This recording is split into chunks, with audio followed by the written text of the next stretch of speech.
Trop souvent, on va écrire l'homme, l'être humain avec un petit H, alors qu'on devrait mettre un grand H. Finalement, si on écrit l'homme, c'est sûr que c'est l'opposé de la femme. Par exemple, en anglais, on va pas dire man avec un grand M, on va dire human, ce qui est beaucoup plus clair en fait. T'as dit que l'homme était l'opposé de la femme, ça c'est un débat aussi, on peut en parler, je sais pas si c'est l'opposé, mais en tout cas différent et complémentaire peut-être. Oui. C'est comme si en disant l'homme comme être humain, on pouvait pas inclure la femme en fait, ça crée une division dans ce sens-là.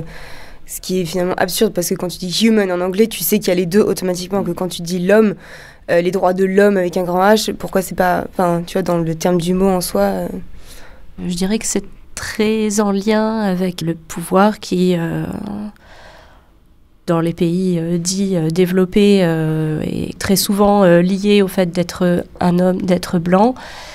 Par rapport aussi, on va dire, à l'histoire de la colonisation, disons que c'est cohérent avec ce qui a pu se passer dans l'histoire, quoi, avec les rapports de pouvoir qu'on connaît, quoi. Voilà.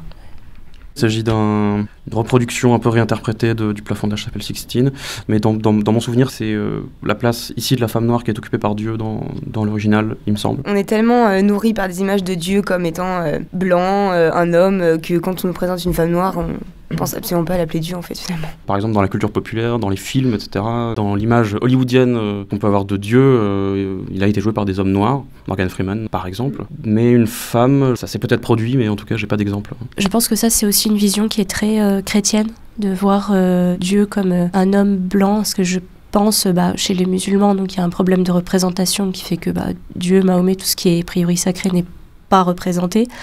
Et il me semble que chez les Juifs aussi, d'ailleurs, le personnage de Dieu ne porte même pas de nom, en fait, il est jamais nommé par de nom. Donc, je pense que c'est beaucoup lié comme représentation, en fait, que ça vienne typiquement de la culture, on va dire, vraiment catholique en l'occurrence, quoi. La rupture de communication, elle vient clairement du personnage masculin. Il y a un mouvement de l'autre personnage vers le personnage de l'homme qui évoque une tentative d'interaction, en tout cas...